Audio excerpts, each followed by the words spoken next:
celebration of life. Catrina McMurchy. It's a celebration of life today, and you guys have done a great job of just honouring her wish of being colourful. We're looking great here, people, and just a chance to celebrate this amazing woman.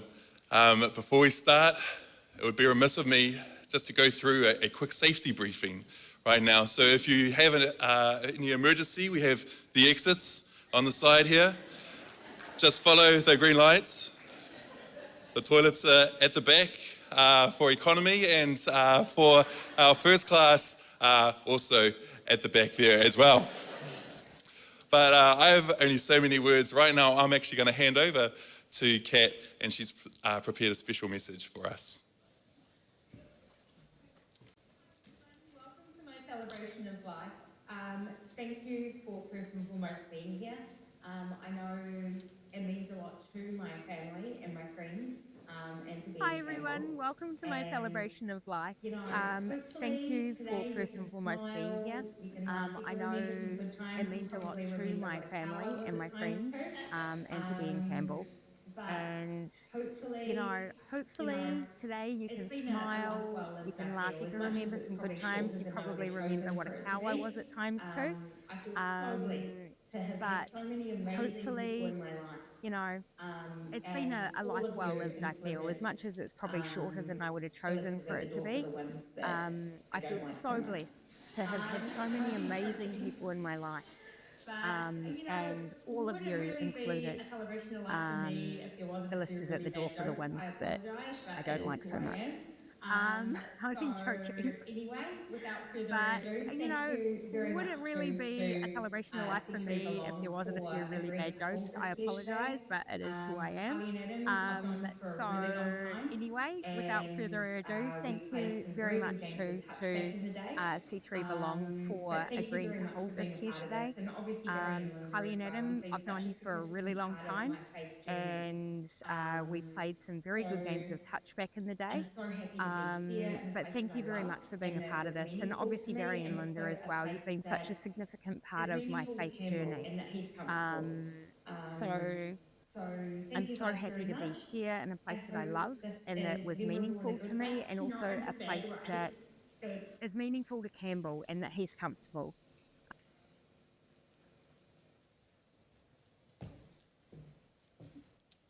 Now I'd like to welcome up Nicole, and she's going to read a Bible verse for us. This is my Auntie Kat's favourite verse. Isaiah 40 verse 3. But those who hope in the Lord will renew their strength. They will soar on wings like eagles. They will run and not grow weary. They will walk and not be faint. Thank you.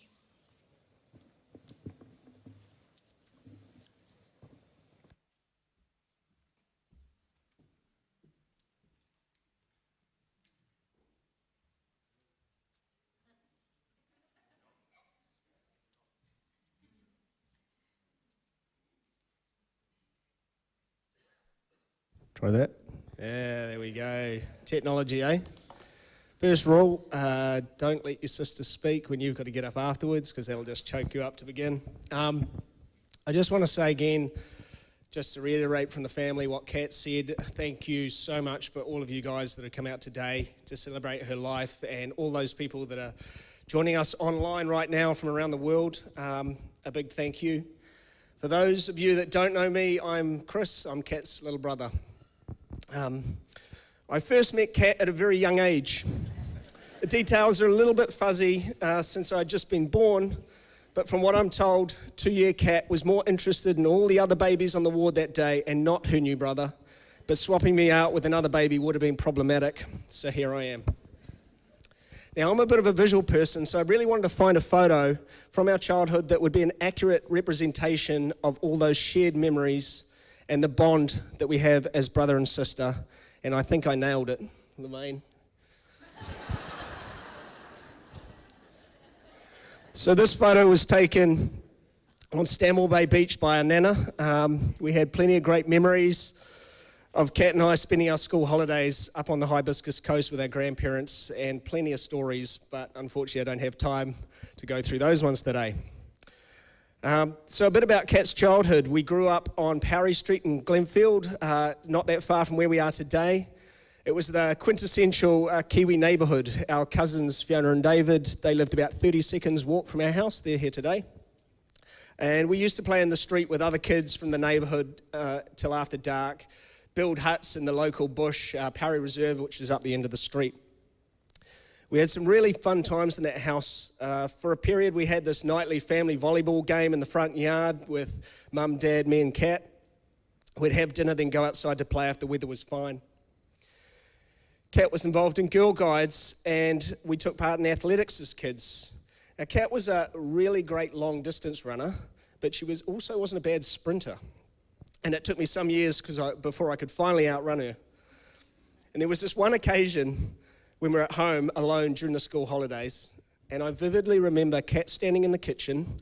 I was standing in the doorway. It was sort of this arch in that old house. I made some comment designed to annoy her, as siblings do. But instead of the response I expected, she went full nuclear on me, let out some squeal of anger about killing me, and I heard the sound of the cutlery drawer where the knives are kept slide open. That is when I knew it was time to remove myself from the situation. If you've ever seen one of those nature clips, where the lion chases after the gazelle, it felt a bit like that. She chased me once around the table with the knife. I faked a change of direction. And then I had to leg it to the toilet, which was one of the only rooms in the house that had a lockable door. So I went through the lounge into the toilet, ran in the toilet, slammed the door and locked it. And she was scary quick. She was right behind me. But luckily I didn't get stabbed to death that day. And after what seemed like an age of banging on the door and screaming, she got bored and left. At that point, I stopped screaming and could safely exit the toilet. Throughout her life, I think Kat proved she was a very determined person. And even from a very young age, she started to demonstrate just how determined she was. The local mall was about 10 minutes walk from our house up this big hill. We only had one car at the time, and Dad needed it to get to work, so Mum had to put one-year-old me in the little buggy pushchair thing, and then Kat was in tow. They walked up the hill to the mall. Now, in those days, if you happened to have an active toddler who liked to run off on their own, you could put them in a child harness, a bit like a dog lead, but for children.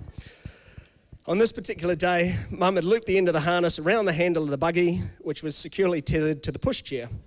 It was just past Kat's 3rd birthday. Mum had stopped outside the window of a local department store to do some window shopping, as Christmas was just a few short months away. It was when she tried to ask Kat what she wanted Santa to bring her for Christmas, and no reply came, that she discovered the child harness just hanging from the buggy with no child attached to it. Kat, like the little Houdini she was, had obviously worked out how to remove said harness and was now nowhere to be seen. I can somewhat imagine the panic that would hit you when you realise that your just turned 3-year-old is missing. Mum raced round to the mall management office, who put an announcement over their PA system. Would have been something like, "Attention shoppers, we have a missing child. She has brown hair and blue eyes, and she's wearing whatever she was wearing that day. If anyone locates her, can they please bring her to the management office on level 1. It was also around the time for Dad to arrive home from work, so Mum borrowed their phone, because there were no mobile phones in those days. And Dad, luckily, had just got home. He jumped in the car and raced up the hill, only to find a happy young Kat skipping down the hill towards home. When Dad stopped to inquire as to what she thought she was doing, she replied very matter-of-factly, "I didn't want to shop anymore." Now, this is where the story gets even better. You see, Kat, for the most part of her life, has been the type of person that follows rules to the letter. Young 3-year-old Kat knew that she wasn't allowed to cross the road by herself. To get home from Glenfield Mall to our house, you had to cross the very busy main road, Glenfield Road. She wasn't about to get pinged by crossing the road herself, so she made sure to utilise the services of a passerby, in this case, some random old lady. Apparently, this lady saw young Kat hanging around on the other side of the road waiting to cross, so she decided to do the polite thing and crossed over the road to assist. Now, I'm not sure at this point, when you would have asked yourself, hey, this kid looks really young to be by themselves, but maybe once she had helped Kat across the road, Kat was too quick and she skipped off down the road before any more questions could be asked. We also had some really great camping holidays. We had one of those old 4-person canvas tents. And now my iPad's just done something weird. Don't tap it, sorry. We had one of those old 4-person tents, and occasionally Mum and Dad would put it up in the backyard for us, and friends or our cousins would come over and stay overnight. When it got late, usually sometime close to midnight, and we knew Mum and Dad were asleep, we'd sneak out. We usually just played out in the street, but one night the challenge was to make it up Glenfield Road up that big hill. So a 10-minute walk from home in the middle of the night. Now this is early in the morning, so not many people are usually around, but every now and then you'd hear a car coming. At this point, you're probably thinking that we'd hide from the car because, of course, what would happen if someone driving around at night sees a handful of young kids running up the road in their PJs? But nope, we didn't hide. Before the car's headlights hit us, we froze like statues. And that might be a tree, a shrub, something like that. Because in our little minds, if we stayed perfectly still, the occupants of those cars, they wouldn't or they couldn't see us. But nobody ever stopped, so we made it all the way up to the corner of the main road and ran giggling all the way back home. Now, you may be forgiven for thinking that Kat wouldn't have been into this, as running around in the dark while your parents are sleeping is surely breaking the rules. But as she demonstrated in my other story, the rule has to be clearly defined. Do not cross the road by yourself, and in this case, Mum and Dad were none the wiser, so no such rule existed. So Kat's first school was Windy Ridge Primary, which was just under 20 minutes walk from our home, barefoot in the snow. For intermediate, she did a short 6-week stint at the Catholic school Carmel College, but hated it so much, something about her not being a Catholic. So Mum and Dad moved her to Glenfield Intermediate. Then 2 years later, she went on to Westlake Girls for her high school years. It was in her high school years that Kat became a Christian, and because that's been a big part of her life since, I thought it might be better for her to explain a bit about it herself. Levane, far away.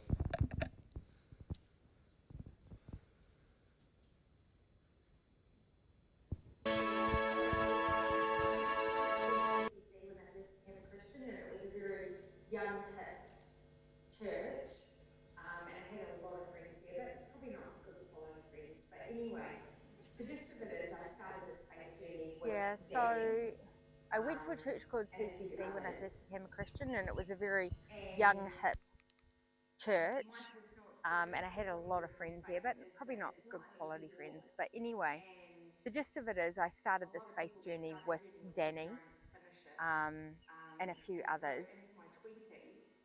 And my personal experience is what you learn with faith is that it's not an easy walk, and a lot of people that start the journey with you don't finish it.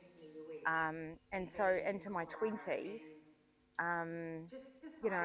a lot of my friends that were coming to church with me stopped going to church, and it was just something that I had to personally decide for myself.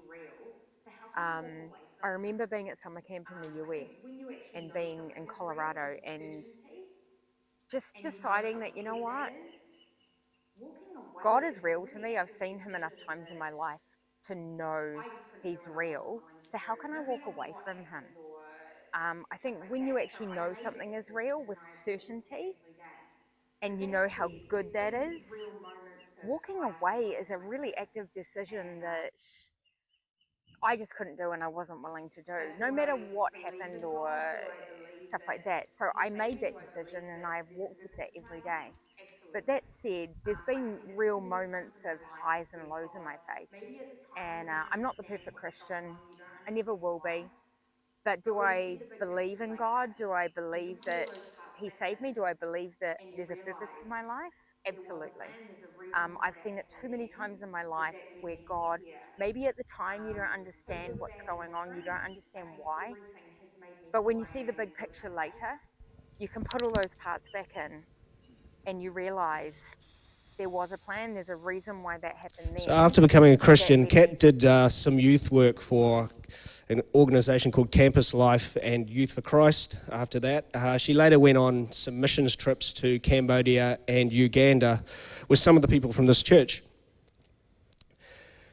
Kat graduated from Auckland University in 2006, gaining a Bachelor of Science with a major in Geography and a specialisation in Environmental Science. With those amazing new credentials and the voices of her lecturers urging her to save the world ringing in her ears, she went and joined a call centre. This was the start of her career at Air New Zealand. She joined in January 2006, becoming a direct sales consultant and working in the contact centre where she stayed for 4 more years. I actually thought it was hilarious that she'd started working in a call centre because growing up she was absolutely terrified of talking to people on the phone. Like, she used to convince me if anybody had to be called, she'd go, "Can you call them for me? I hate talking to people on the phone," which is strange. Anyway. In 2010, she started the role that she really loved, which was in-flight service. From 2010 to 2013, she was international airline concierge until that role was disestablished. And then on the 13th of January 2012, Kat married this fantastic Canadian man sitting down here wearing a kilt. From 2013, she continued as a flight attendant for both economy and business class on the big 777 aircraft, which included becoming in-flight service coordinator, then moving to in-flight service manager. And then on the 29th of July 2015, Kat gave birth to my awesome nephew, Campbell. 2020, we all know, COVID hit and the airline industry ground to a halt. There's some pictures in the slideshow coming up of Kat working on aircraft with the seats all empty. And in February 2021, Kat joined Matt at Millen Distributors, who you'll hear from later on. Kat was and is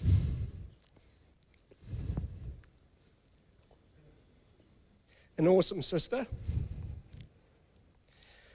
Whew. And I'll miss having her around. Thanks. But I've definitely talked enough now, so I'm going to let the photos do the talking.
plunge to the dark. Hide away, they say, 'cause we don't want your broken parts. I've learned to be ashamed of all my scars. Run away, they say, no one will love you as you are. But I won't let them break me down to dust. I know that there's a place for us, for we are glorious.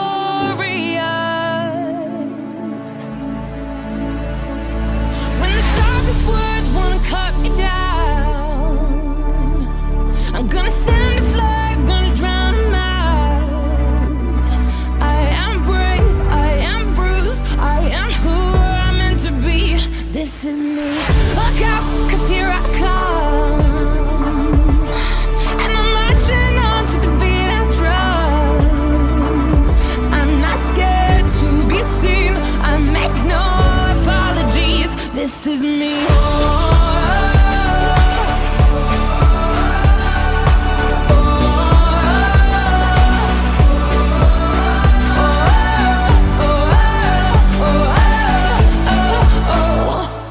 Another round of bullets hits my skin. Well, fire away, 'cause today I won't let the shame sink in. We are bursting through the barricades and reaching for the sun. Yeah, that's what we've become. I won't let them break me down to dust. I know that there's a place for us, for we are glorious. When the sharpest words wanna cut me down, I'm gonna send a flood, gonna drown them out. I am brave, I am bruised, I am who I'm meant to be. This is me. Look out, 'cause here I come, and I'm marching on to the beat I drum. I'm not scared to be seen, I make no apologies. This is me.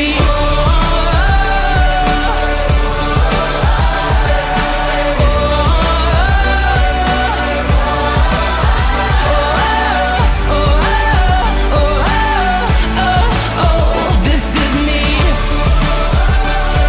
And I know that I deserve your love, 'cause there's nothing I am worthy of. When the sharpest words wanna cut me down, I'm gonna send a flood, gonna drown them out. This is brave, this is bruised, this is who I'm meant to be. This is me. Look out, 'cause here I come. Look out, 'cause here I come. Marching on to the beat I drum. Marching on, marching on. I make no apologies. This is me.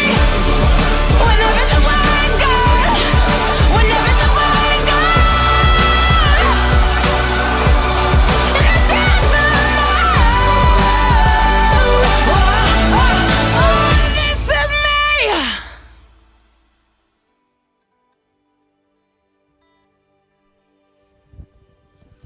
Awesome. Now, what we're going to do is this is one of Kat's favorite songs that she's asked us to play. So if we could all please stand and we'll sing together.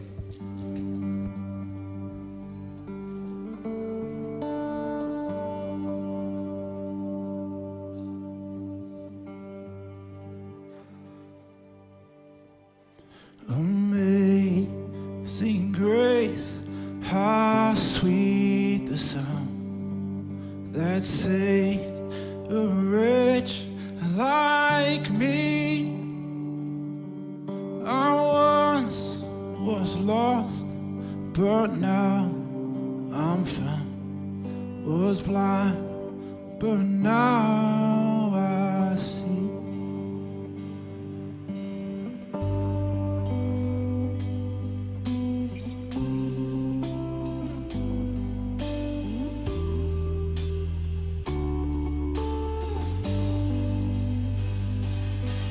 'Twas grace that tore my heart to fear, in grace my fears relieved.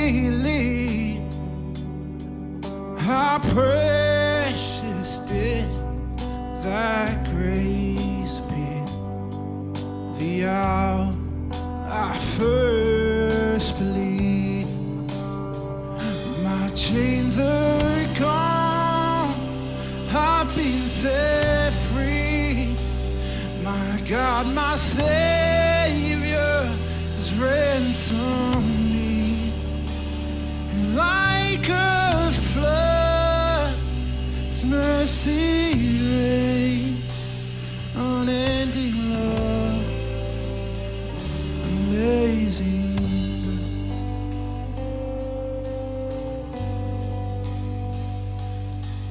The Lord has promised good to me. His word, my hope secure. He will my shield and portion be, as long as life endures.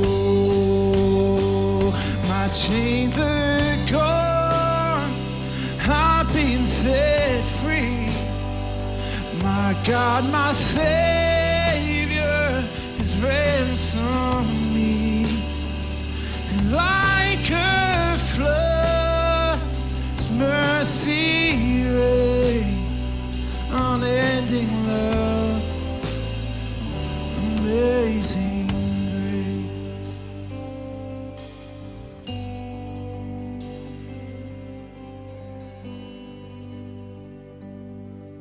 The earth shall soon dissolve like snow.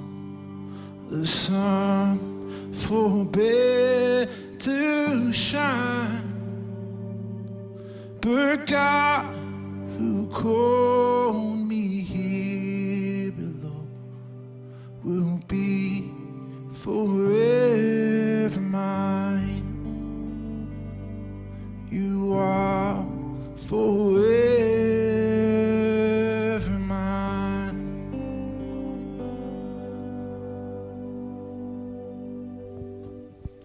Please be seated.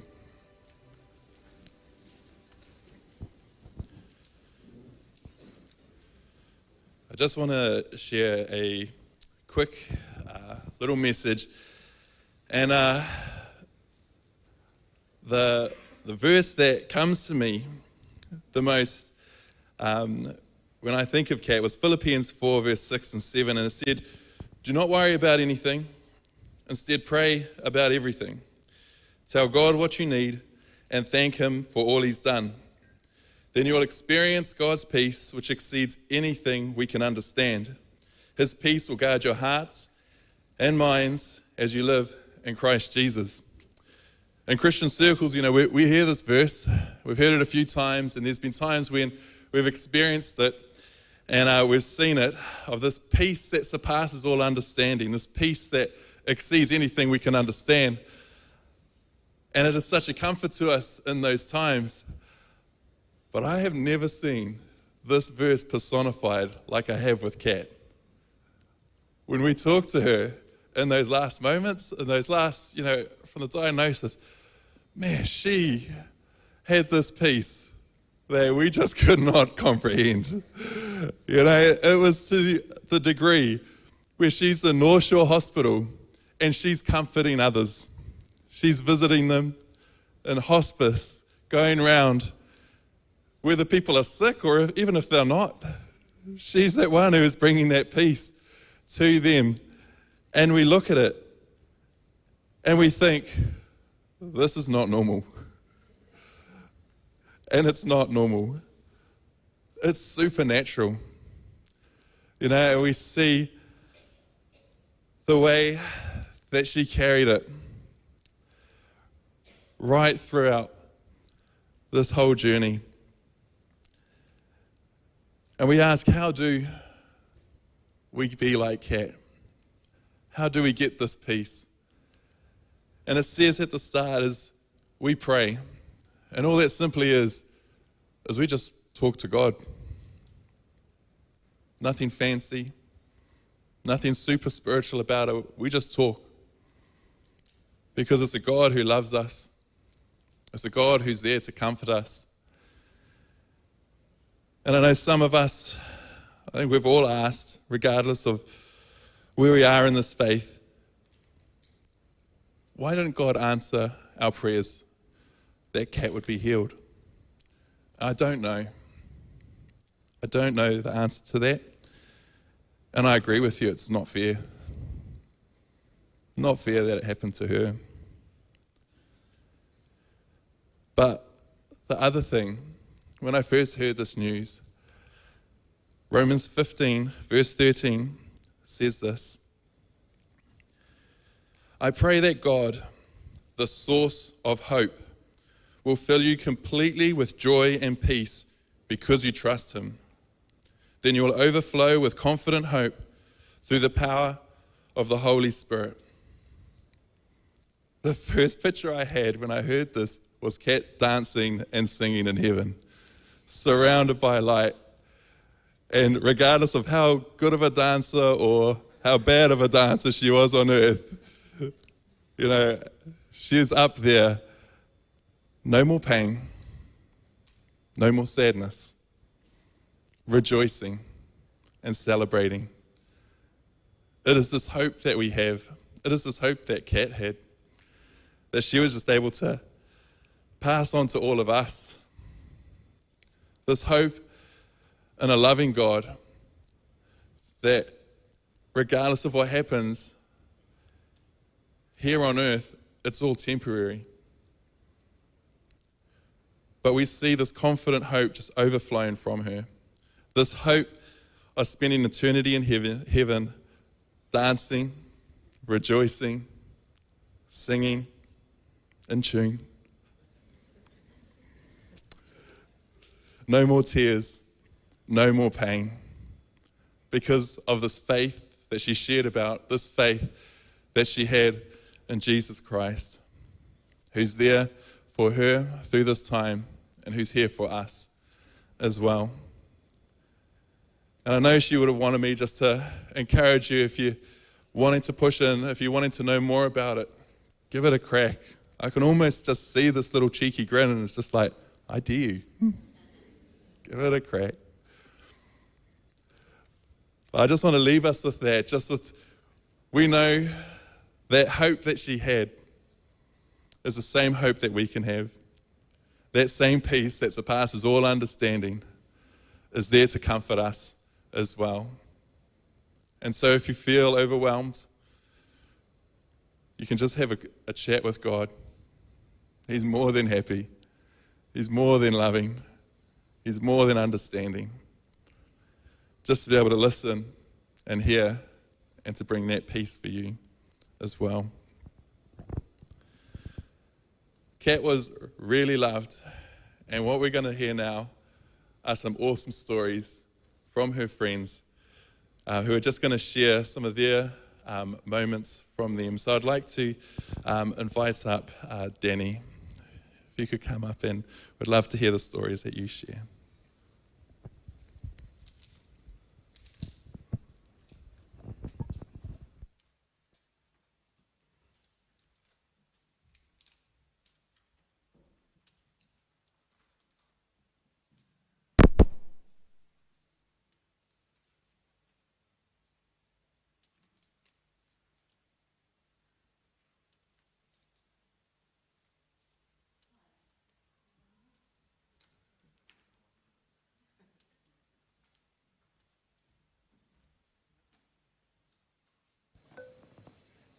Okay, hi guys.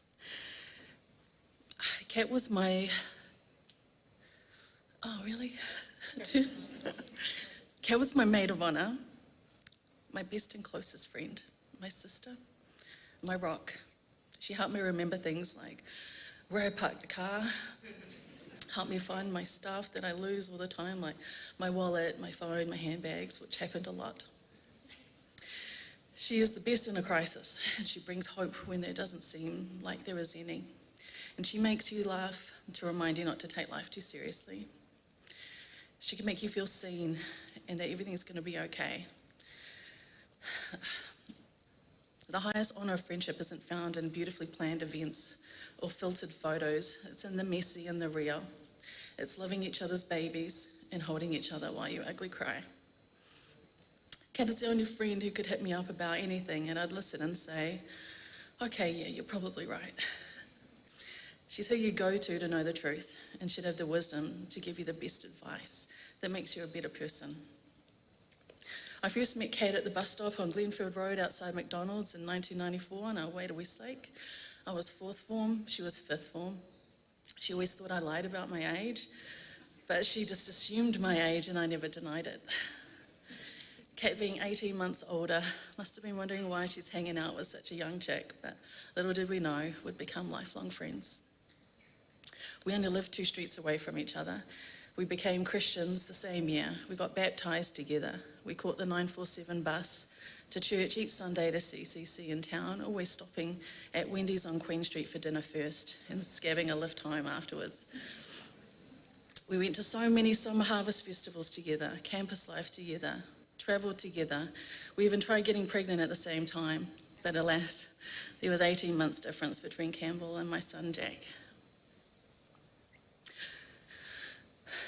I got her first job at a cafe I was working at back in '95. Although I got fired, Kat was kept on due to her strong work ethic. Go figure. We spent every Christmas together in our teens, either at my place or at hers or both, always trying to sneak the odd bottle of Miami wine cooler, or failing that, my nana's trifle pretty much did the trick. Kat introduced me to playing touch, street bull rush, soccer. She was an absolute athletic weapon, but nothing compared to her mind. She is the smartest person I know. She helped me pass many English reports by lending me hers from previous years. I think that's called plagiarism, isn't it? Always had a passion for adventure and people. She's fiercely independent, humble, kind, considerate, loving, cheeky and funny. When she laughed, you always knew it was her. It was so unique.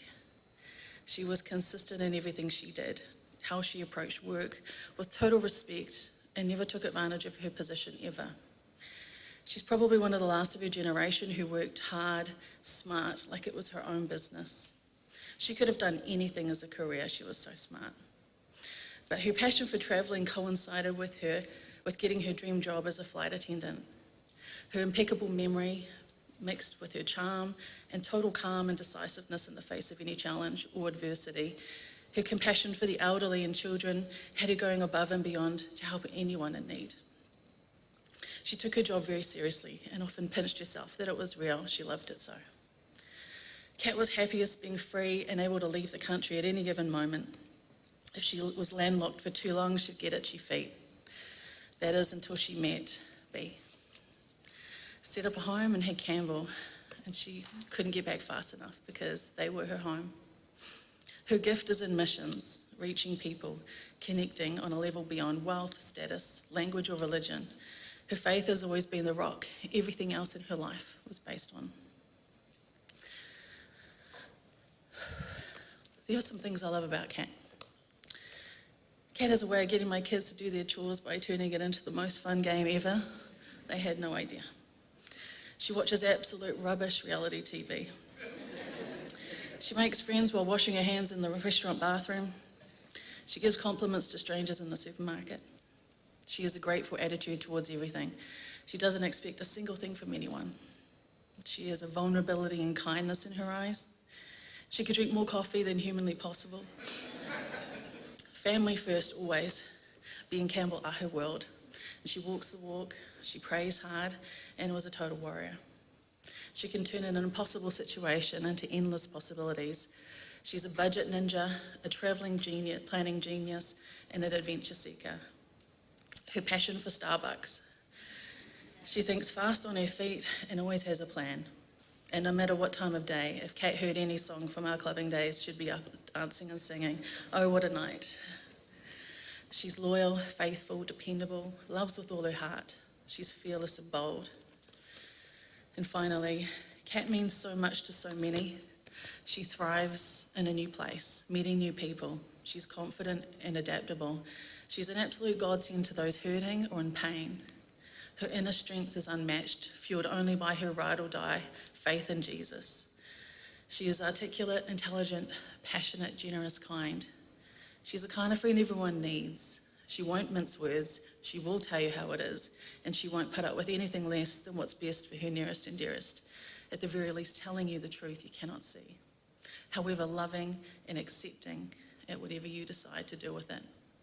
That is the mark of a true friend. The last of a breed of people you just don't come across anymore. Thank you.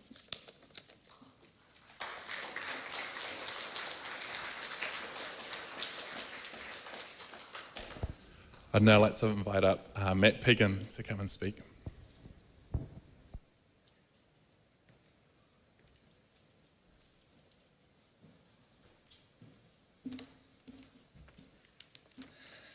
Hi. My name's Matt. Sorry, it's not a lot of pages, it's just big writing. So my journey with Cat is divided into 3 parts. Part 1 started over 30 years ago, and I'm a little bit hazy on that, so please forgive some of these memories. But I first met Cat at Campus Life. I was a leader there, and she came along as, I'm pretty sure she was just a kid coming along and enjoying the activities that we had. But over the time that she was there, I watched her go to becoming a junior leader and then going on and becoming a leader by that time I'd left, but she carried on. And obviously then went on into her missionary work and stuff. But the Cat, even as a teenager and still at school, she was already giving of her time and giving of herself and was always a selfless person. But we'll skip forward a bit because the Cat I know and I want to talk about is the Cat that I met after COVID-19. I got a call from my mum, who's also a member at this church, and had become friends with Cat. And this call was to suggest I meet up with Cat as she was looking for a new job. At this point, I honestly was not sure who Cat was. But I thought, oh, well, I might be able to connect her with someone who, may be able to give her a job. So I organised to meet her for a coffee and have a chat. Over a coffee, we did reconnect, and it was during this conversation I learnt that she had been made redundant only a few months out from nearly having completed 15 years at Air New Zealand. Cat had worked in a variety of roles at Air New Zealand, as we were told before, ultimately working her way up to, I think she was the head of the cabin crew on long-haul flights. The 15-year thing that I mentioned was a huge milestone and came with some serious long-service rewards, but despite the redundancy and missing out on these rewards, Cat, being Cat, never in the 3 years she worked for me did I ever hear her say a bad word about Air New Zealand. So Cat, this is where I really start my journey with Cat. We had the initial meeting so I could connect her with someone that might have a job opportunity.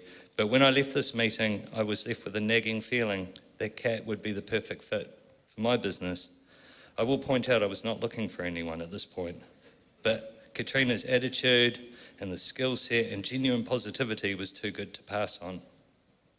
Sure enough, a couple of coffees and a contract later, and Cat was working 30 hours a week for me. And for the next 12 months, I was the beneficiary of one of the most incredible skill sets our company will ever know. What Air New Zealand had invested and Catrina had gleaned from working from them over the last 15 years was being paid forward and invested with my company. As an employee, Cat was amazing. She grafted, she went over and above. Nothing was ever a problem. She built incredible relationships with my staff members, with the suppliers, and with all of our customers. Half of our suppliers sent flowers and well wishes to her after her passing. It was quite incredible. Over these 12 months, Cat was no longer just an employee, but she really did become family. It was in March 2022, and Cat was set to go from 30 hours to going to a full-time job when she found out she was sick. And I still remember the phone call just before the first life-saving surgery that she had. And what I remember from there, other than, that sort of call, was her unwavering sense of humour.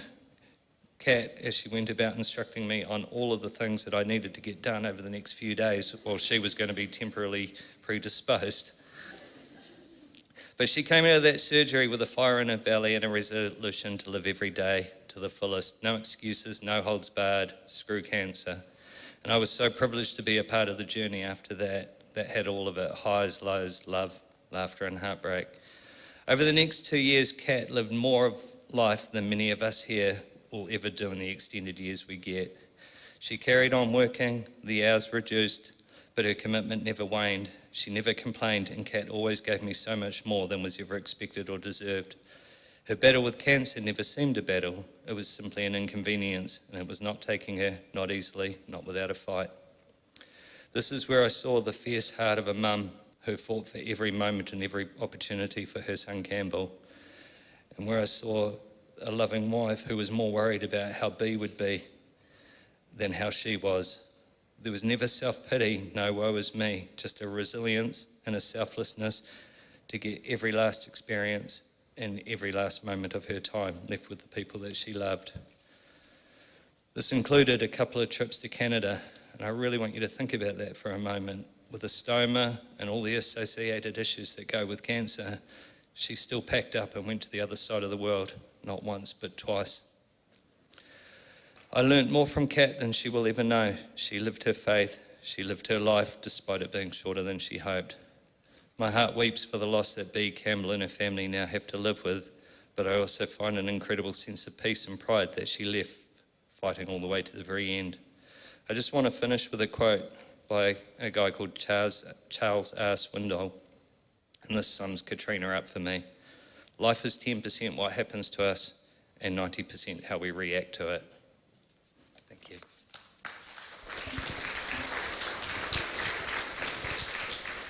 Thanks, Matt.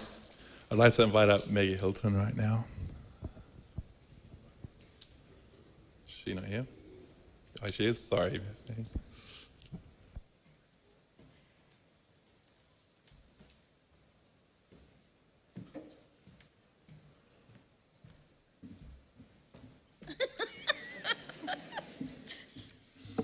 And apparently they let people like me be cabin crew. Thank you. Kat and I started our Air New Zealand career together. I joined in November 2005, and Kat was a couple of months behind me, and we started at the Contact Center in Smales Farm. Kat worked in the team that looked after, very quickly, by the way, she moved into this team that looked after our HVC. And we would always be looking for answers and how to resolve any problems. And without fail, it would always be, if anyone I knew I could go to for tricky questions, it was always Kat. She just knew everything, and she was very, very good at her job. She was actually our loyalty programs guru, and then eventually when she did come flying, she became our AirPoints loyalty program boot camp trainer, and knew everything there was to know because that was who she was. In 2010, I went flying, and soon after, Kat joined me. Actually, after she deferred, she was given the role, and then she went, wait, hold my drink, I need to go to South America for a holiday. So she did that first, and then she came and joined us in the flying world.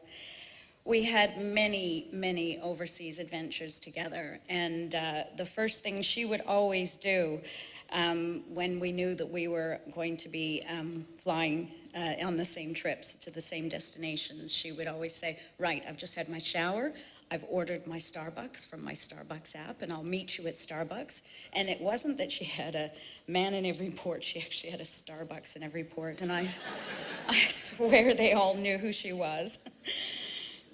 We went to comedy clubs together and hockey games and amusement parks, and when I found out she was an adrenaline junkie like me, we went to Six Flags and nearly made ourselves sick going on every ride together.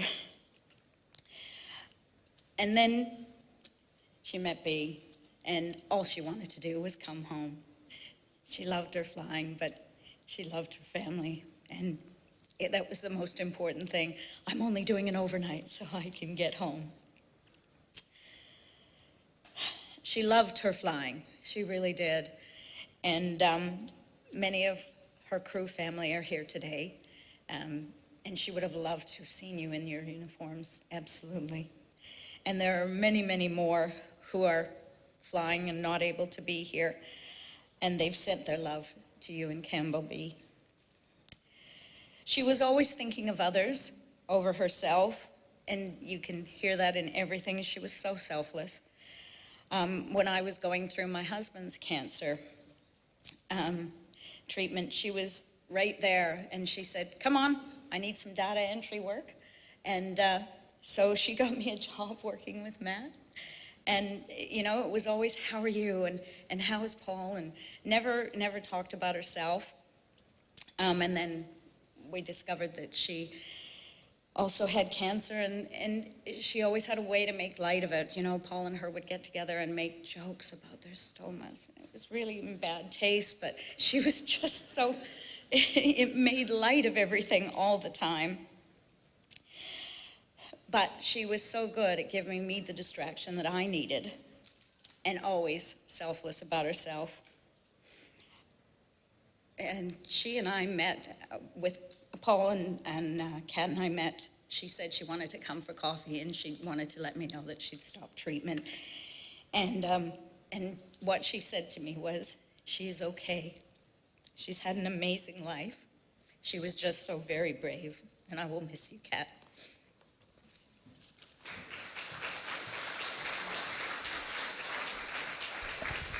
Thanks, Meg. I'd like to invite up Sean Bryant right now as well. I'm presuming you're going to be taller than Maggie, so I'll lift it up for you, Ray.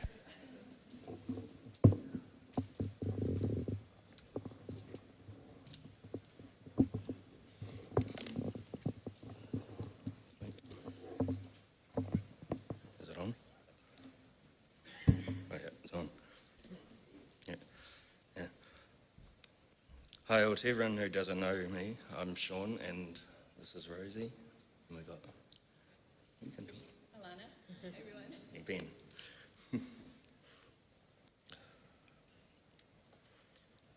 First of all, we'd like to give our heartfelt condolences to Bea, Campbell, Chris, Mark, and Jenny. Kat came into Rosie's life when they were both pregnant with Campbell and Jack. There were many fond memories of play dates, catch-ups, of coffee, and joys and struggles of becoming first-time mums. Although Rosie remembers so vividly, Kat would always have a smile on her face and was always so happy to share her experiences, would always, without fail, check in on her friends. Kat was the most amazing mother to Campbell and was wholeheartedly the true definition of who a mum is. Strong, compassionate, enduring, kind, loving, and supportive. A memory that Rosie will never forget is when she took a young Jack to the playground and happened to bump into Kat and Campbell at the park. Rosie was going through a tough time, and Kat, as well as we all know her, brightened Rosie's day and continually checked up on her to ensure she was okay. Kat was one of the most kind, genuine, and selfless people we will both ever have the pleasure of knowing. In 2020, when COVID hit, both Rosie and Kat had jobs in industries that struggled and lost their jobs. Once the shock was over, they had a laugh and spent the entire summer taking the boys to the park, the pools, ice skating, bike rides, having picnics, and making hard times very fun and memorable. Kat was always up for being involved, and Rosie and her got on their bikes with the boys at Sanders Park, and they ended up all covered in mud, walking bikes back out and having a good laugh.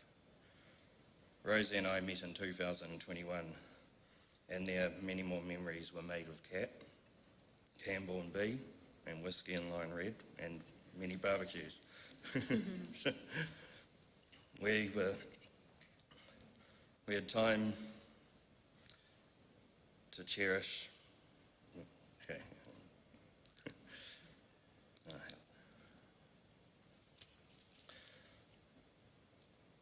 We cherished the time we had our Halloween party where we were all dressed up, as you would have seen the photo earlier on the screen. And we partied the night away. Kat would never miss an event and was always up for spending time with her friends.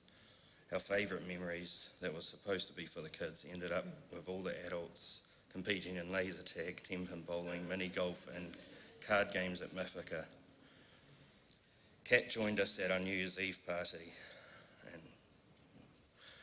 and she danced and sung It's My Life by Bon Jovi into 2024. I'm just going to add with this, she was the last one standing pretty much. Everyone else went home to bed and there was Cat. The best memories and came away feeling fulfilled with friendship. A standout memory for Rosie is when... What? Oh, there we go. Standout memory for Rosie is when they went to a park with Campbell and Jack while me and B were jamming at home in the garage. I can't wait to do more of that. Cat being Cat, let's say, play Go Home, Stay Home.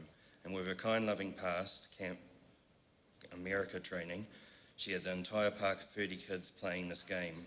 People were attracted to her very kind, incredible, passionate energy. And we will forever remember her for this.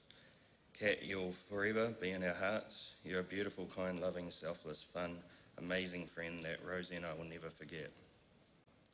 You're incredibly strong, brave and determined throughout your journey, and we're always in awe of your courage. You were honest and blunt, and your sense of humour was in line with ours. We'll always remember Barry. If you know, you know. And Barry was always included in our conversations. Thank you for being pure. Thank you for your pure friendship and heart of gold. Even going through everything you did, you always asked us both how we were, what was going on in our lives, and if you could help with anything. You supported Rosie and I on our wedding day and wouldn't say no to helping with the planning. Rosie was delighted to learn during a sip and a paint, you brought out your Da Vinci skills and painted a beautiful picture of Rosie and I, which is now hanging in our kitchen, and it will always bring a smile to our face. We loved hearing memories of Kat's travel and story, her working as an air hostess for Air New Zealand. Kat always lived her life to the full and never shied away from making memories with her loved ones. We'll miss you so much, and we're incredibly thankful you came into our lives. We feel lucky that we had the honour of being a part of your life. Kat once said to us that she's incredibly blessed to consider us all chosen family and lucky to be doing life with us, but Kat, we were the lucky ones. Rest in love, our dear friend. We'll never forget your life, your friendship and your smile.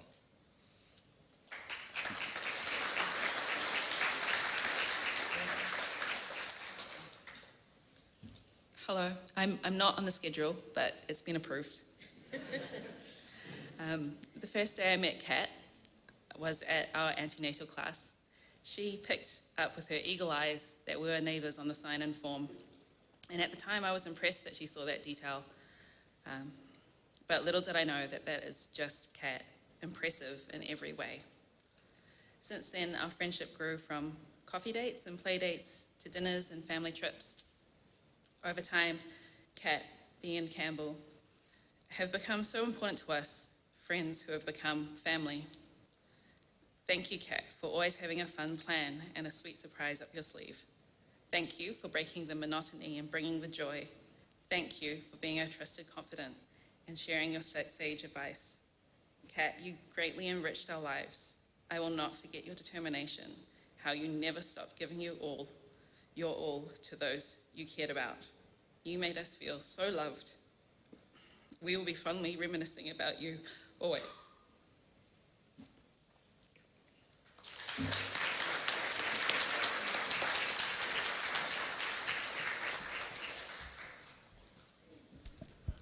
I'd now like to invite up Amy Rutland.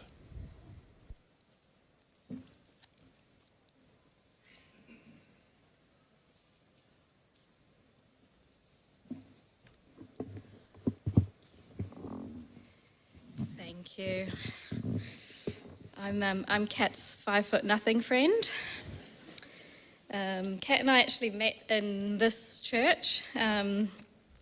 It's been a while since I was up here. We did a lot of youth stuff together, and we've heard about the touch, Chris, and I just wanted to make a point about the football, B. The football. So Kat and I also used to play social football together, and if you had the ball and Kat was there and running at you, you were best off just to leave the ball there. The bone-crunching tackles were not worth it.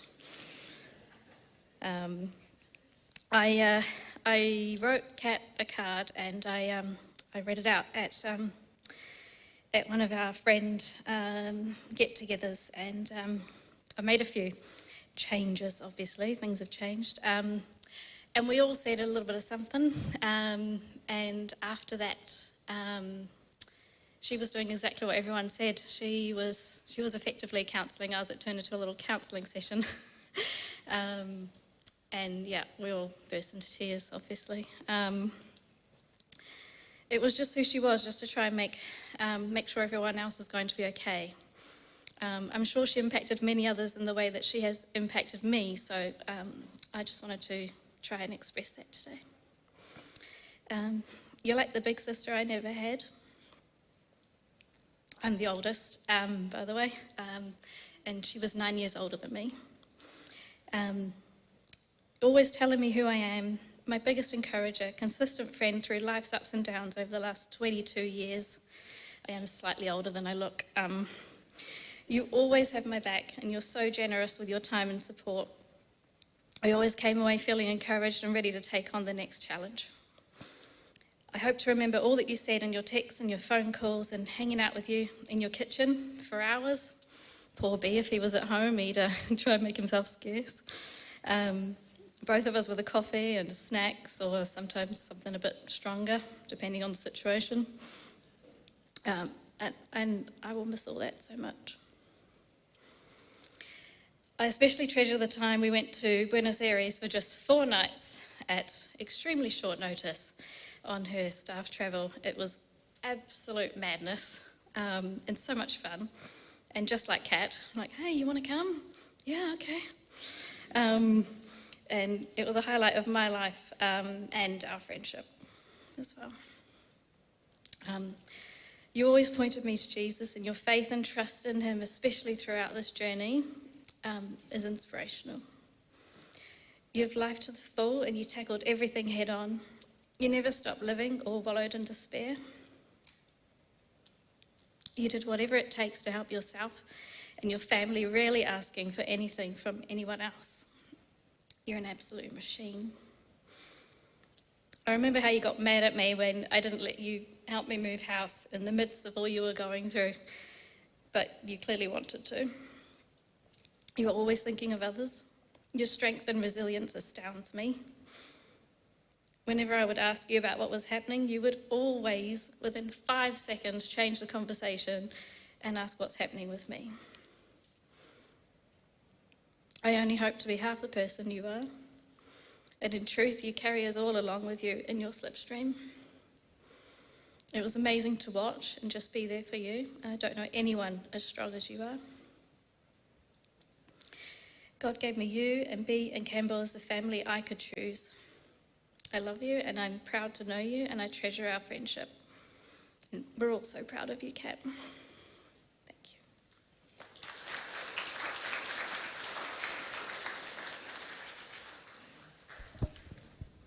Now we saved the best dressed for last. So I was warned about this kilt, but it's looking fantastic, brother.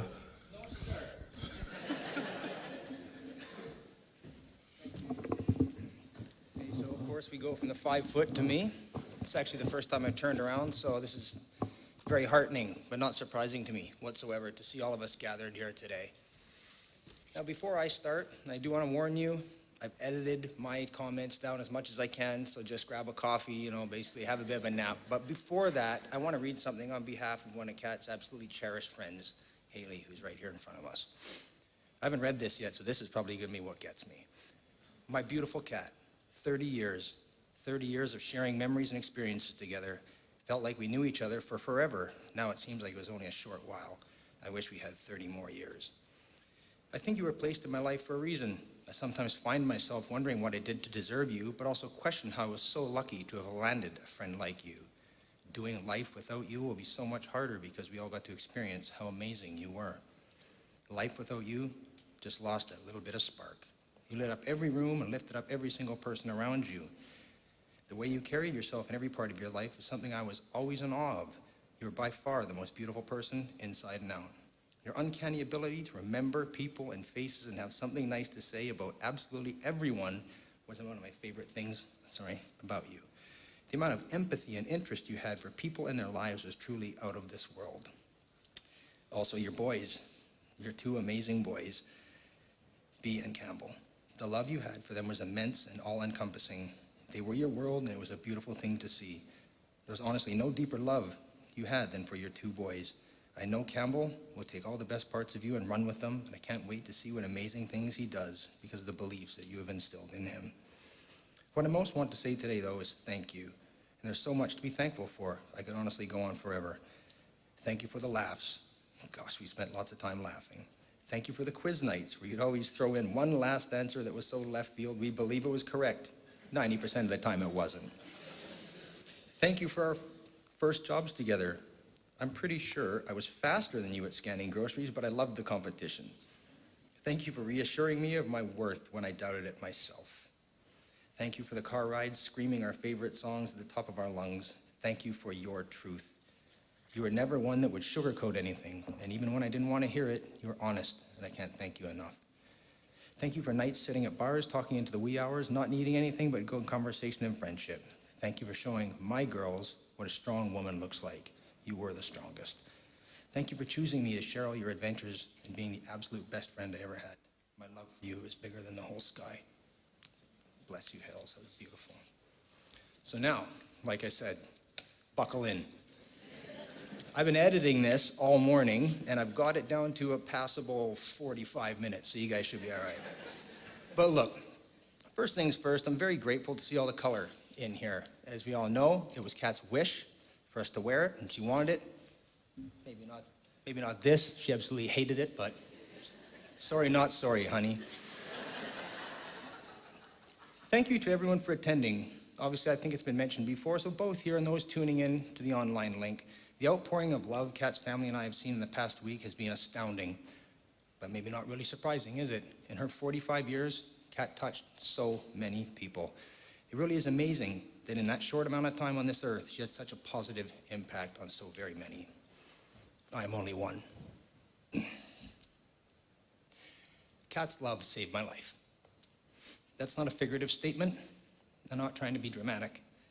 I won't go into detail, but that is a fact. Kat's love saved my life. Now I stand here trying to convey what is inexpressible, trying to honor the most important person my life has ever known. She gave me my life, gave our wonderful son Campbell life, and she lost hers far too soon. Now, anytime I've ever thought about Kat and I, the word passion always comes to mind. Still does, and it always will. But passion doesn't necessarily mean, hey, you're ripping each other's clothes off all the time. It just means emotion, okay? Good or bad. So get your minds out of the gutter, all y'all, right? Emotion, good or bad, and man, Kat and I had passion, okay? Catrina and I were fire and ice. We were earth and water, the light and the dark. But she was also the yin to my yang, my conscience, and I mean this in the most honest way possible, my savior. Kat was quite simply the sun for my world. She brought warmth, light, energy, life. Kat and I's story began in April 2008 with a meeting that was quite by chance, as a lot of good stories are. She was in Van for only a few days visiting lovely Haley, and depending on your take on such things, we came to believe it was either fate or God's plan. Whatever it was, we were both meant to be in that place at that time. I've been asked what I noticed about Kat first, and as common as it sounds, it's actually true, was her smile. We've seen it on dozens and dozens of photographs right here. I also love that she had smile lines, little crow's feet around her eyes. She just seemed like such a positive and happy person. Again, the complete opposite to me. Her bright blue eyes just seemed to blaze right out of her head. And then I heard her speak. Oh, heart aflutter. Her neat little Australian accent just grabbed me. I will honestly say this, that is a mistake I made exactly one time. Kat and I had an easy rapport from the off. She was very easy to talk to, even for a socially inept fellow like myself. And at the end of the evening, she had to leave, of course, fly back to New Zealand. It was said to both of us by our friends who had been with us that day that you guys really seemed to hit it off. It was really nice, and we both agreed. But it was inevitably, well, yeah, but she lives in New Zealand or he lives in Canada. So that was that. Never to be, right? Love finds a way. In June 2010, Haley and her partner Max were getting married in Vegas, and Haley, bless you, love, was looking out for a friend, and I was invited. Kat and I's correspondence had picked up considerably as we were both very excited to see each other in Vegas. But we hadn't done so in over 2 years. We were living in opposite parts of the world and, communicating via email, et cetera, et cetera. So how well do you really know somebody at that time, right? I think she was out with some friends and must have been talking about this Canadian fella none of them had met, and a legit question must have been asked. Next thing I know, I get a message saying, by the way, do you have a GF? Took me a minute to figure out, and I'm like, get out of town. I think Kat's wondering if I have a girlfriend, like if I'm available. Oh man, like cha-ching. Win the lottery, right? So, I'm gonna just toot my own horn a bit here. In the single greatest instance of Don Juan, smooth as silk, Casanova seduction expertise ever known to man, I suavely wrote back and hit send. No, I don't. Do you? Like I said, how well do we really know each other? But alas, we were both free of romantic entanglement at the time, so the road was paved for the trip to Vegas. Over that week in Vegas, Kat and I spent every waking moment together, and when I mustered up the courage to give her a kiss by the lobby elevators at Planet Hollywood, she accepted it, and we knew then that we'd begun what couldn't be stopped. That 13,000 kilometers be damned, this was something worth fighting for, worth jumping through immigration hoops for, worth doing anything for. I started applying for a work visa, and thankfully by that time, Kat was flying for Air New Zealand, so we were able to see each other probably half a dozen times a year. Nowhere near enough, but along to keep that fire burning.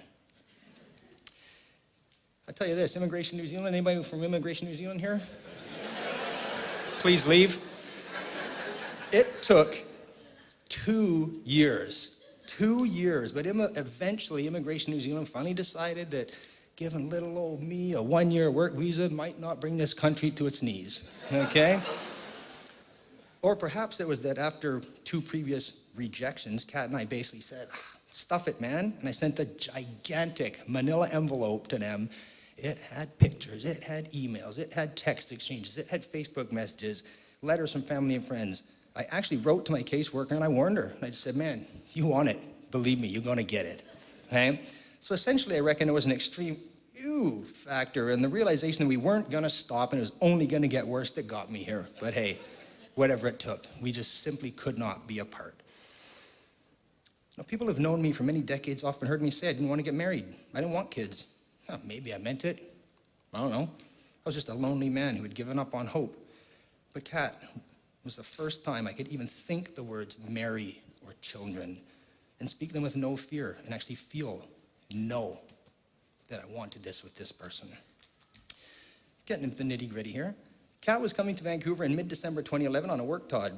Now, I was not a man of means at that time. The farthest thing from it, believe me. But I scrimped and I saved and what I could to get Kat the best diamond I could. First order of business, I called Kat's dad, Mark, and asked permission. All you fellas thinking about it out there, do it. Mark, thank you very much for saying yes. You legend. I made up a calendar with pictures of us and our adventures with notes on a bunch of significant dates in our lives. And when it got to December, I had a little something special planned. Now, Kat had just flown in from Auckland that afternoon on a work trip and as usual, completely knackered, as the Air New Zealand staff here will understand. She was kneeling on the floor looking at the calendar, and when she got to December 16th, that day, I'd taped her diamond to the square, and I'd written, "The day I proposed to you," on it. And as I saw her getting to it and she read it, I got down on one knee, and I had my lollipop ring in my hand. She, of course, in her sleep-deprived state, she had no bloody idea what all this rot's all about. She looks over at me quizzically, and she goes, "What the hell are you doing?" Until she looked back at the calendar and her eyes lit up. She made me a very, very happy man by saying yes. Kat and I would talk every day. Obviously, she had to fly back, and the basement suite I was living in had no cell reception in it, so I'd have to walk around the neighborhood to talk to her. So I did, in winter, in Canada. Now that is love, baby. So now, on one of those calls in early January, Monday night, she called as she was coming back to Van on a work trip that weekend. Quite abruptly, she said, "You want to get married on Friday?" Without skipping a beat, I just said, "Cool." And I was not talking about the temperature outside. 4 days later, on January 13th, 2012, we were married in front of 6 people, one of which being my best friend, James, who's actually here today. It's part of a gift for my birthday from Kat. I was asked if I was nervous, and I said, not one bit. I am excited beyond belief. I want to marry this woman. And I got to live that for 12 years, 2 months, and 22 days from that day forward. Kat and I communicated. Communicated. And it was not for the faint of heart, definitely. And was it right? Oh no. Was it wrong? It just was. It was us. But I will say this, our devotion to each other was absolute, our bond unbreakable, our vows meant everything to us both. We never fought about money. We never fought about parenting. Every other damn thing under the sun, hell yeah. But not those two anyway. Those were the cornerstones of everything we built together, and we were always on the same page. We were lucky to get to live, to laugh, to love, and curse and bicker and fight. But again, passion, that was us. Here's the thing, I trusted Kat. That's actually in bold here. Implicitly, I believed in her, not intellectually. It was primal. I knew that I could. I would have given my life for her in an instant. Unfortunately, ultimately, that wasn't my choice to make. Kat and I were in our 30s when we both met, and fiercely independent solo travelers off on a whim. Don't tell me what to do, I'll do it my way types. But from that first day, we clicked. There's always the true self beneath, and we both knew it. Definitely her more so than me, because as I said, I thought she was a little Aussie cutie pie right from the start. Now look, Kat looked past a lot of things that coulda, shoulda, woulda, made me persona non grata from day one. But she said that she saw a good man underneath the roughest guts mountain biker she met that first day. Not to mention, as she often reminded me, like often, I had a very nice full head of hair back then. Look at our wedding pictures. To that, all I ever said in reply was, well, yeah, honey, but check this out. I had all my hair, then I married you. Her reply inevitably would start with the letter F and end with you. God, I loved her. One of the things I'll miss most, and believe me, I miss everything about Kat, was that she really was always right. No matter what it was, if Kat okayed something, buying a car, a couch, a bed, booking vacations, buying a house, anything, I never questioned it. She was that good. Now, don't get me wrong, please, don't get me wrong. My opinion 100% mattered and was respected, and she was certainly taken into account before dismissing it in full, but man, she was fire. She really was. She just never missed. I would sign or approve anything put in front of me if I asked her, do you think this is the right thing to do? Is this the best thing for us? If Kat said yes, give me a pen, off we go. And I'll tell you, in her decision making, never, and I mean this, never, ever once did it do me wrong. I've been saying it for years. Kat was the brains of this operation, okay?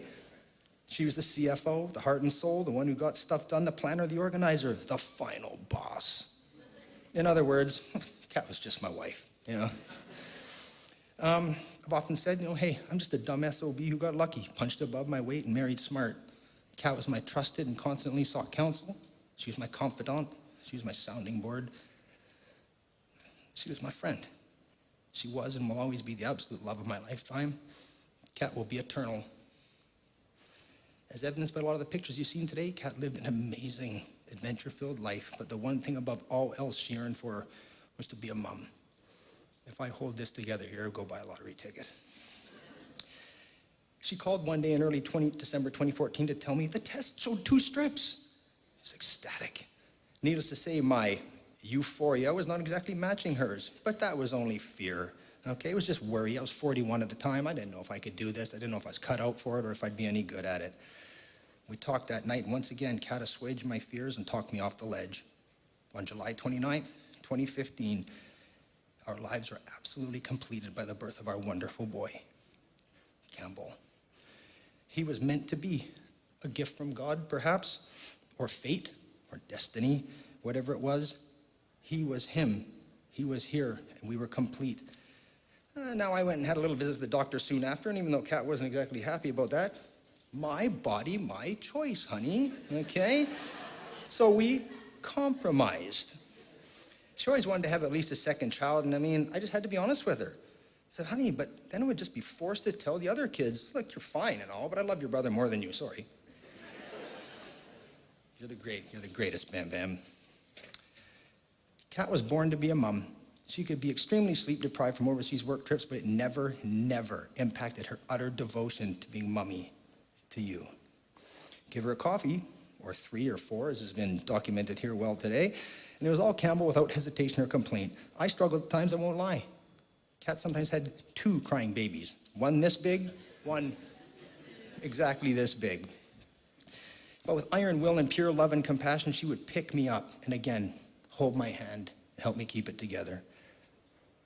Campbell, you're everything Mummy ever wanted from life. A wonderful boy, smart, strong, brave, handsome, confident. Nothing else mattered. You were everything. You will never walk alone. Mummy will be in your heart forever. She will be with you always. Impossibility, sweet boy, impossibility. In early 2022, Kat started to feel unwell, gastrointestinal things, and it got worse, but I was not truly aware of how bad. I would be sleeping, and unbeknownst to me, she would be up half the night keeping a diary of her pain and misery. When I found out and asked why, she said, "You have to work. You need your sleep. I don't want to upset you." She hid it to a degree so as not to upset me. I'll never forgive myself for not knowing. I don't know how I could miss that. On March 22nd, 2022, Kat was rushed into surgery where a large malignant mass was removed for her bowel.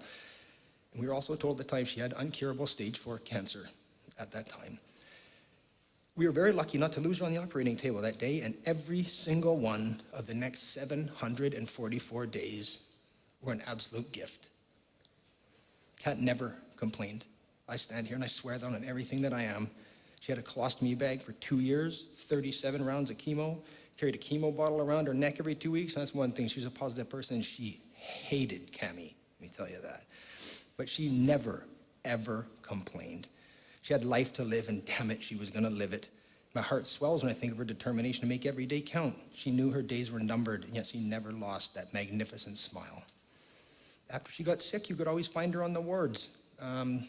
Somebody spoke of this earlier. I'm sorry, my brain's kind of mush. No matter where she was, hospital, chemo, hospice, anywhere, all you had to do was listen for the laughter and follow it. And it was usually not her. It would inevitably be those she was speaking with. She brought joy to the joyless. Even when every single time, she was certainly as bad and most often worse off than those whose spirits she was attempting to lift. Kat and I took our personal vows seriously, sure, but the parts that really matter, the real vows, we took as seriously as could be. I never missed picking her up from chemo. I was by her side at every single oncology appointment. As Kat got sicker, I couldn't bear to not visit her every single day in hospice, in sickness and in health. I took a vow to the woman I loved with all my heart, and it was my place, my duty, my honor to be her person, as she had always been mine. I belonged at her side, and I would never, ever leave her by my choice until ultimately the cruelest choice was made for us, until death do us part. I found a box the other day that had every single card I ever gave Kat in it, every birthday, every anniversary, Mother's Day, some just because ones.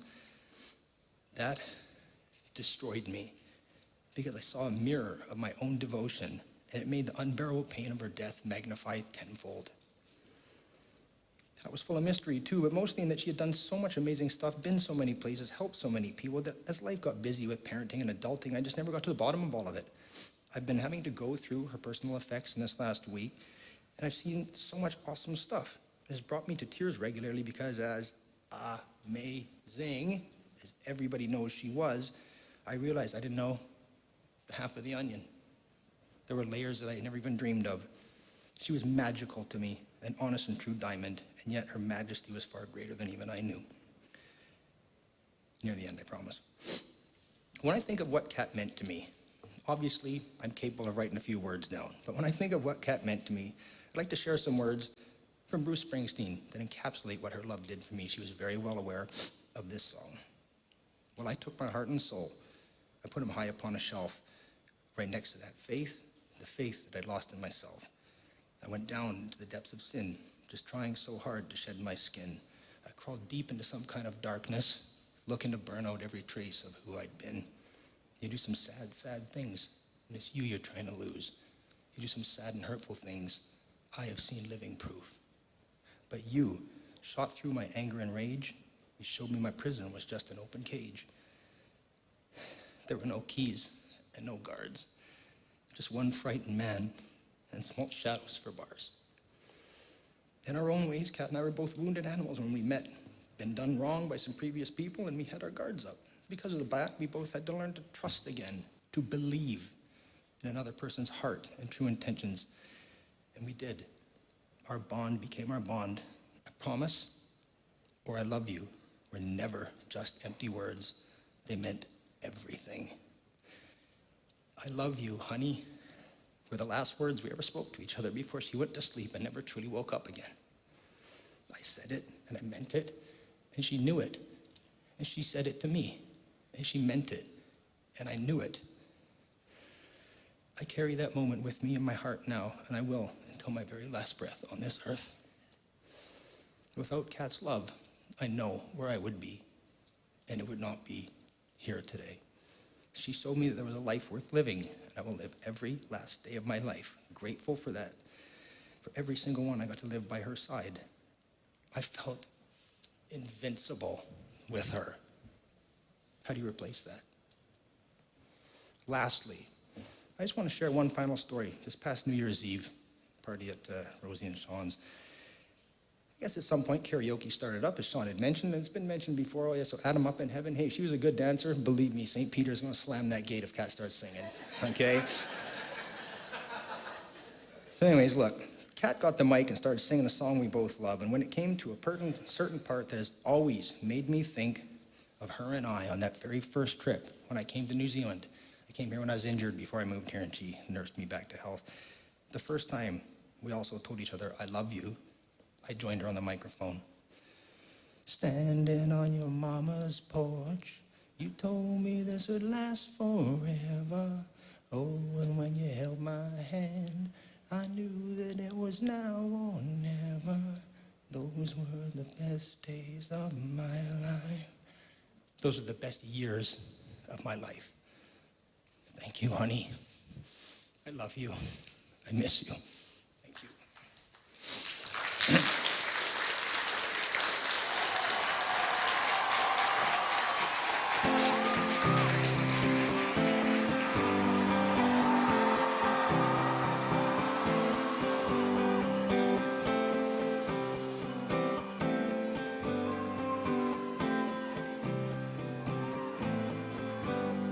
Well, it started out down a dirty road. Started out all alone,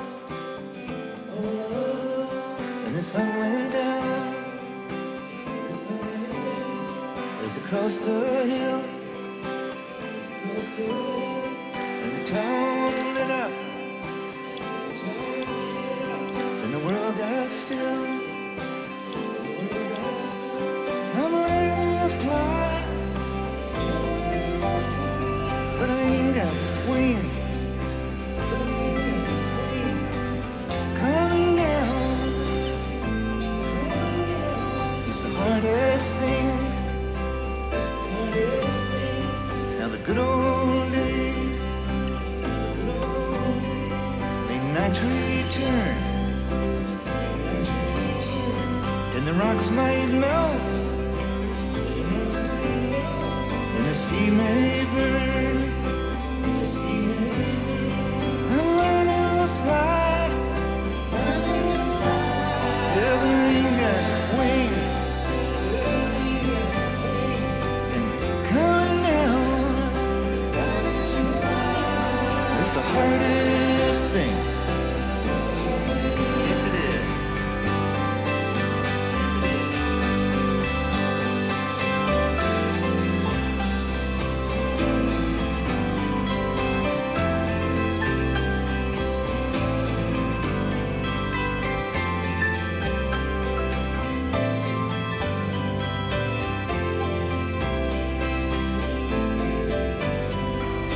Some say life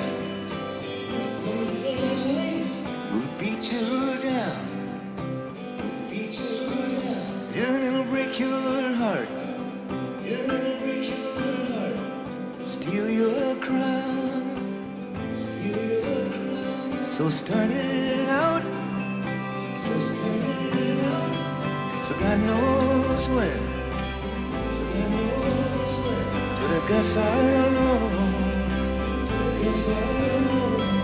when I get there.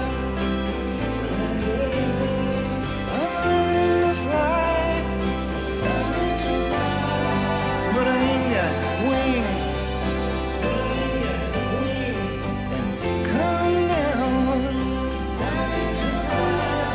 is the hardest thing. I'm learning to fly.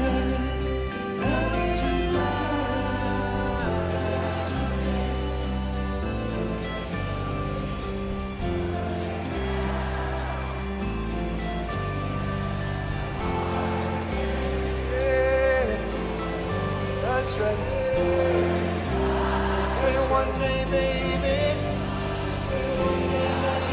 I'm gonna learn to fly. And fly over my trouble, fly over my worry, fly up high in the blue sky, looking down on the world below. Way up over my world,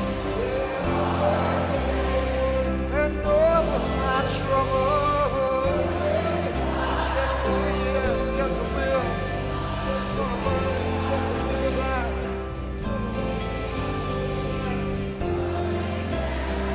Baby, that's the hardest thing.